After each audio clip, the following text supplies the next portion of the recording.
то я вас обнулю. Можете спросить у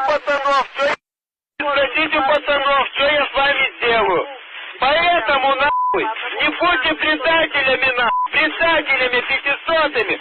Выдвинитесь туда, куда вам сказал Муха, там вас встретят, блядь, пацаны, не тупите, нахуй. Вы умрете, если сейчас останетесь. Я сам лично на вас, нахуй, наведу Д-30 и вам пизда. Есть где, блядь? Остальные все, нахуй. Пускай их нахуй застрелят, потому что их тут все равно ёбнут при выходе, нахуй. У нас стоит заградотряд, никто не выйдет. Пусть толкаются вперед, скажи им. Не слушает, потому